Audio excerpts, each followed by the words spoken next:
Hey guys, what's up? It's me, Mr. Birkland. I'm sorry I'm not there today. I'm at a conference, but I will be back tomorrow. Today, you guys will be working on your first Photoshop lesson. So as you can see here, I have Photoshop open. My version on my laptop is my CS6.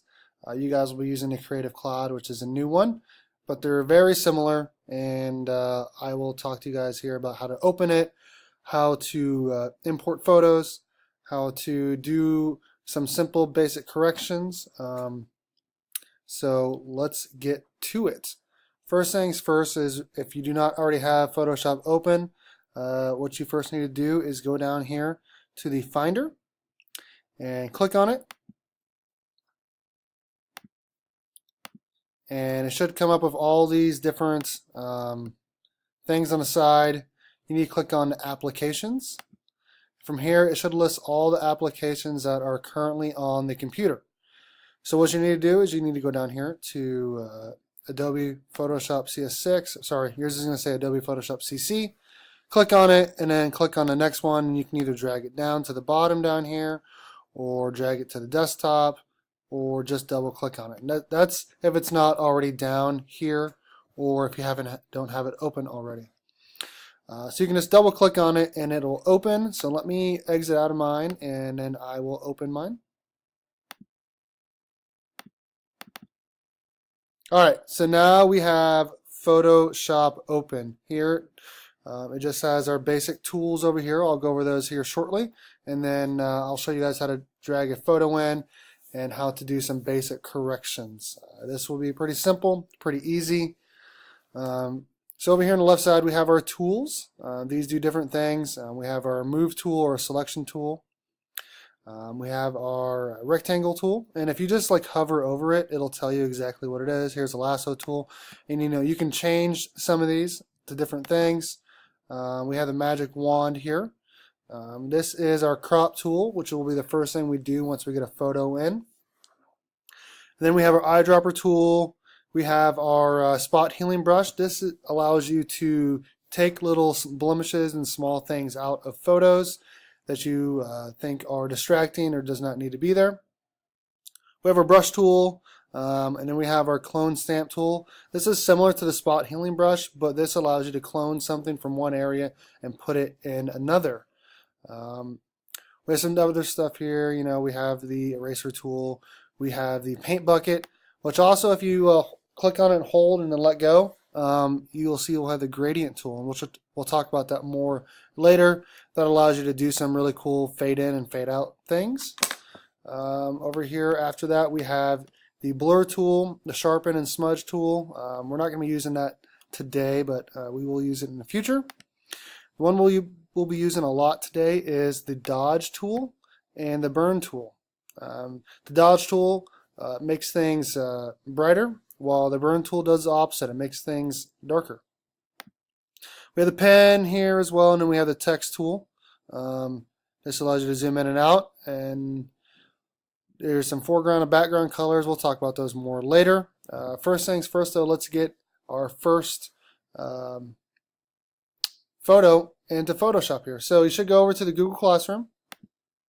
I have it pulled up here. What you need to do is you need to click on the photo. Don't just try to drag it to the desktop. You need to click on it and then drag it to the desktop. Alright, so now we have it dragged to the desktop. It is there. Now we're going to drag it into Photoshop. So now we have our picture of the Capitol here in Photoshop. I'm going to show you guys a few things, how to do a few things, and then we'll edit the photo. So if you were like me and you're like, why is it not filling the entire frame here? We have all this extra space that I don't need. You can do Command 0 and that'll fill the frame. But what if you're like, oh, I want to see these people better. You want to zoom in. You can do Command plus. And you're like, okay, wait, that's too far. I want to zoom out. You can just do Command minus. And that'll zoom out. So again, Command 0 is to fill the frame. To zoom in is Command plus. To zoom out it is Command minus. Alright, so now that we have the basic things, how to move stuff around, let's talk about how we are going to crop this photo. So let's go up here to the crop tool. It's that square box with a line in it. As you can see, it gives us lines around the whole photo. So what we're going to do is we are going to crop out the left side here, crop out a little bit of this tree. And this is just, we're just practicing right now. Go ahead and just move it around here, play with it. It doesn't have to be perfect. You don't have to do exactly what I do. Just play around with cropping it. And once you have it here cropped, just press the Enter key. That will crop it for you. Okay, so let's say you cropped it and you're like, I think I cropped it too much or not enough. You can always do Command Z. That will undo what you just did. All right, so again, Command 0 to zoom in. All right, so now let's start working on this photo a little bit. So first thing we're going to do is we are going to make the whole photo lighter or darker. So if you don't have the adjustment tool over here, that's fine, but that is what we're going to be working with. What you might need to do is go up, you can't see it right now, but you'll need to go up to where it says Window, and then click on it and click on Adjustments to make sure your adjustments are open over here on the right side.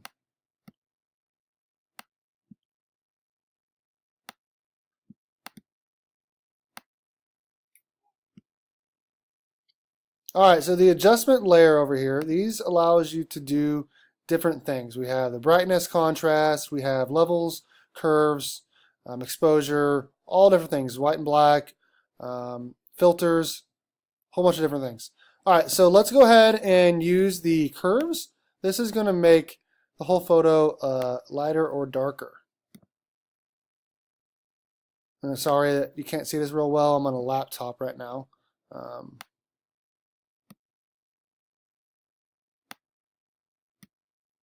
Let's just move this out over here. Alright, so if you click in the middle here, you can make it really brighter, really darker.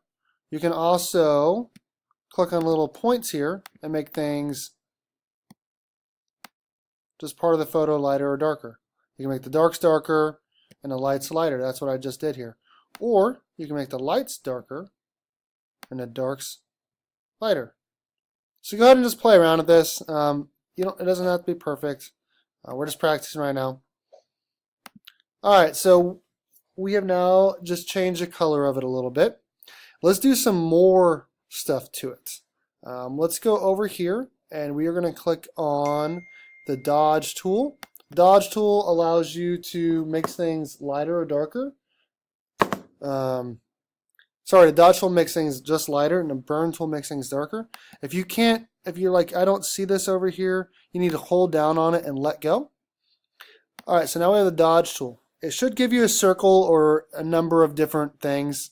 My circle is a good size, but if you need it to be smaller, click on the left bracket, which is the button right next to the P on the keyboard. That'll make it smaller. Or you can click on the right bracket and it'll make it bigger. Left bracket, make it smaller. Right bracket to make it bigger. You can also go up here and you can change the size. Whatever you'd like. Alright, so what we're going to do is we are going to make the grass lighter. See, right now it's not working because we need to select the background layer. I don't know if you guys can see it real well. Background layer, which is right down here. Click on that, and that will allow us to make the grass lighter. So go ahead and practice doing that. We're going to make all the grass lighter. And it doesn't have to be perfect. We're just practicing right now. So if you did that, it should look similar to this. Or if you're like, hey, it's not light enough for me, you can go over it again. The way you're doing this is you're holding down on a click button and you're just dragging all over. That looks pretty good. All right, now let's use the opposite. Let's use the burn tool. and we are going to make the building darker. So now my circle is kind of big. I'm going to use that left bracket to make it smaller. We're making the building a little bit darker. And again, if you're having some problems, make sure that you are on the background layer down here. All right, this doesn't have to be perfect. We're just practicing of how we're doing things here. We're going to do a few other things here. We are going to use the spot healing brush tool. This will let us take out some things that we think are distracting or we just don't want them to be there. Again, this is another circle, so for me it's a little bit too small. So I'm going to make it a little bit bigger by using that right bracket. Alright, so let's go ahead and take out this little, I think it's a bench. So what you need to do is you can either just drag over the top of it and get rid of it, or you can just click on it one by one and get rid of it. Again, if you are having problems, if you're like, yeah, I just messed up, make sure you do Command Z, or you can go up to, let me move this around here for you guys. Go up to, oh, it's not letting me do it. Make sure you go up to Edit, and click on Step Backward. All right, we're going to do two more things here, and then I'm going to show you guys how to save it. All right, let's go ahead and use the blur tool. Ooh, this is a really big circle. Let's make it smaller using the left bracket here. Let's go ahead and blur. Let's try to blur some of this tree over here.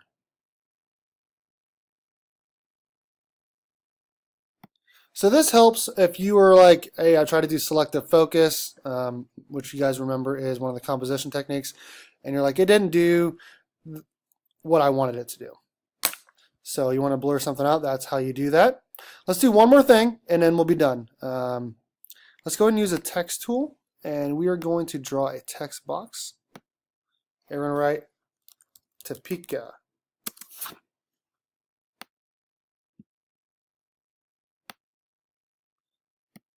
So if you're like me and you're like, I can't really see it that well, after you made the box, go ahead and highlight it all. You can go up here, you can change the color. You can go up here and you can change, the font of it. You can change if it's bold, regular, what size it is. It doesn't matter to me. And then once you've done that, go ahead and click on the Move tool. And what I want you to do is put it in the top right. All right. Last thing we're going to do is we're going to save this picture as a JPEG, which is a photo format, and then we're going to turn it into the classroom. So go up here to File, Save As. Make sure the first thing you do is go down here to Format, where it says Format, and change it from Photoshop to JPEG. Alright, so now what I want you to do is to save it as your name, and then Topeka. So for me, I'm going to name it Steve Topeka. And if you're wondering where it's going to save, you can change it from desktop to documents, wherever you want to save it. That's fine. Just make sure you know where it will be at, so you can turn it into the Google Classroom as an attachment, which you guys all know how to do. Then you just go to Save, and then click OK. Now you're done. Now my photo is on the desktop, and it's ready for me to turn in. Here it is. And my Google Classroom is going to look a little bit different than you guys, so I can't turn it in. But you guys know how to do that. You guys all know how to turn things in as attachments. Good job today, guys, and I will see you tomorrow. If you're not done with this, I will help you with it tomorrow. Thank you, and good luck.